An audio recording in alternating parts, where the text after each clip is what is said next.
Kapwa hindi dumalo sina Pangulong Noynoy Aquino at Chief Justice Renato Corona sa Grand Evangelical Mission ng Iglesia ni Cristo sa Quirino Grandstand.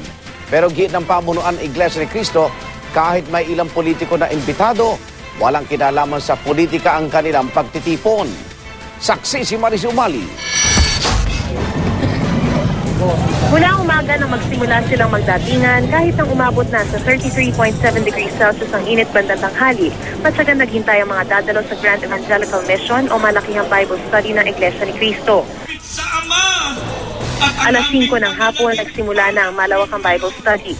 Tampok ang pagtuturo ng dalawang ministro ng Iglesia ni Cristo. Sa puntong ito, sakop na ng mga dumalo ang buong harapan ng Luneta Grandstand hanggang sa may Museong Pambata bago mag-US Embassy. Pati na ang buong Rizal Park, pagtawid ng Rojas Boulevard.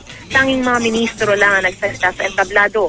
Sa pagitan ng bawat speaker, mayroong pagtatanghal mula sa 3,000-member choir.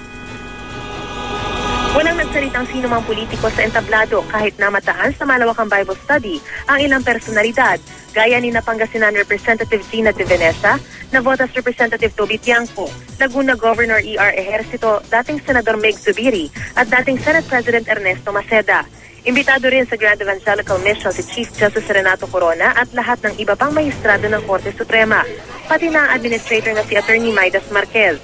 Gayon din sina dating Pangulong Joseph Estrada at Senador Ping Lacson. Pero lahat sila hindi dumalo sa malawakang Bible Study. Wala rin sa Quirino Grandstand kanina si Pangulong Noynoy Aquino. Gate ng INC, wala raw kinalaman ang pagtitipon sa politika.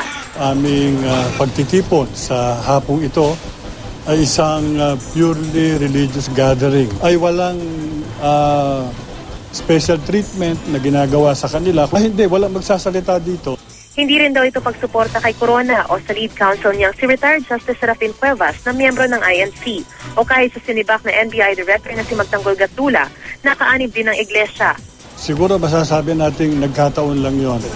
Pamamahayag, hindi ito para kaninong tao, kundi para sa kapurihan ng Panginoon Diyos at para sa kaligtasan ng lahat ng mga tao.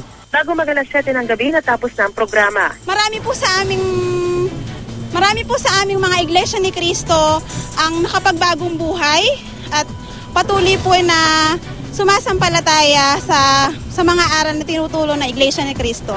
Nagpapasalamat ang pamunuan ng Iglesia ni Cristo sa lahat ng mga dumalo at umaasa silang sa pamamagitan nitong Grand Evangelical Mission ay maisasabuhay ng bawat tao ang salita ng Diyos. Ako po si Maris Umali, ang inyong saksi.